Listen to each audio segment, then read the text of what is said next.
Officer Jimmy N., Detective Luca Benedetti, Deputy Samuel Leonard, Deputy Stephen Jones, Sergeant Chris Ward, Deputy Logan Fox, Sergeant James Smith, Trooper Chad Walker,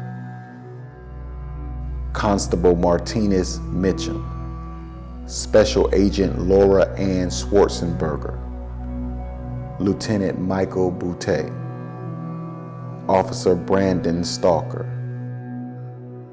and never forget retired Captain David Dorn. These are just a few of the brave men and women of law enforcement who have lost their lives. And with the exception of retired Captain David Dorn, all of them have been within the past few months. So my question is, what about their names? Who's saying their names? Why isn't the lamestream media running wall-to-wall coverage about their deaths? I'll tell you why. Because it doesn't fit their cultural Marxist lie that cops are hunting black people, and particularly black men.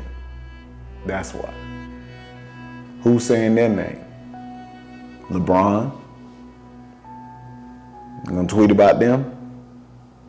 AOC? Joy? Maxine? Don?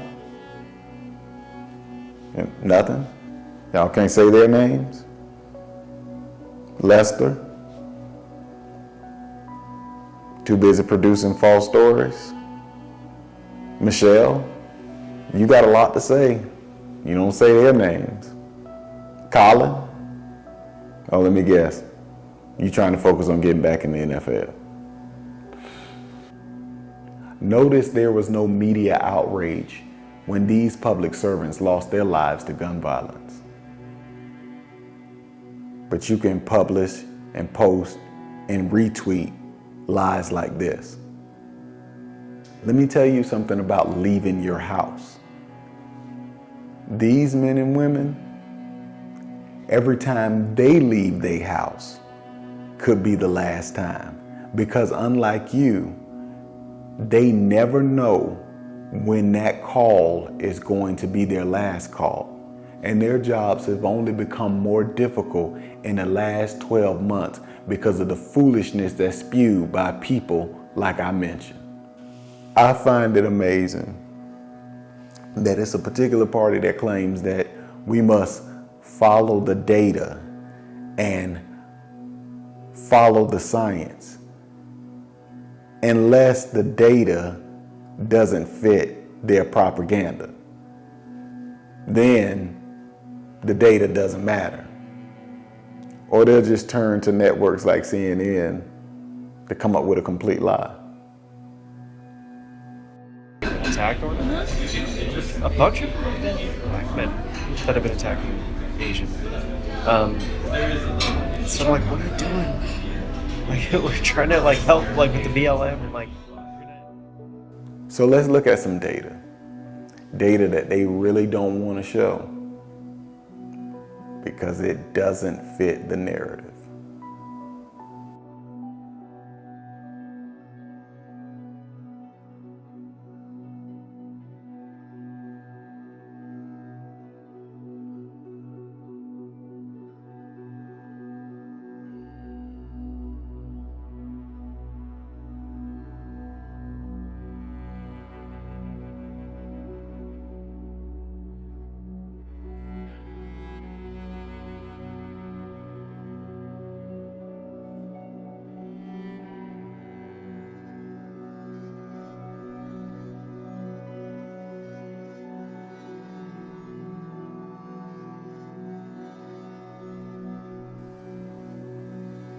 And what bothers me the most is when the truth comes out, crickets. Things will never improve until people want to deal honestly with what the problem is. So this lie that is being peddled that you can't comply with police because of past trauma needs to stop. See, the reason why I've never had a problem with the police is because I had a father who made it very clear to me at a very young age, if I ever gave the police problems, then the safest place that I could be was with them, because jail was going to be a lot better than what was waiting for me when he got his hands on me. And I knew he meant what he said. So when you remove the father and you replace it with constant messaging that is unhealthy, unproductive, that glorifies thug behavior and a disregard for law enforcement and being a model citizen, what do you think that's going to produce? And predictably, when that fruit comes to bear, then that's the time to use convenient excuses. The most convenient is systemic racism. But when you pull back all the layers and you get beyond the slick hashtags and the protest posters, you find a bunch of elitists. And they think because of their money, they won't have to deal with the consequences of the pure hell on earth America will descend into if we actually keep buying into this defund the police movement. All we have to do is look at what has happened in the cities who were dumb enough to buy into that lie last year, and how their crime has skyrocketed, and the innocent citizens who have lost their lives and have been really traumatized due to this foolishness. And all of the politicians and so-called leaders that back that movement need to be held accountable.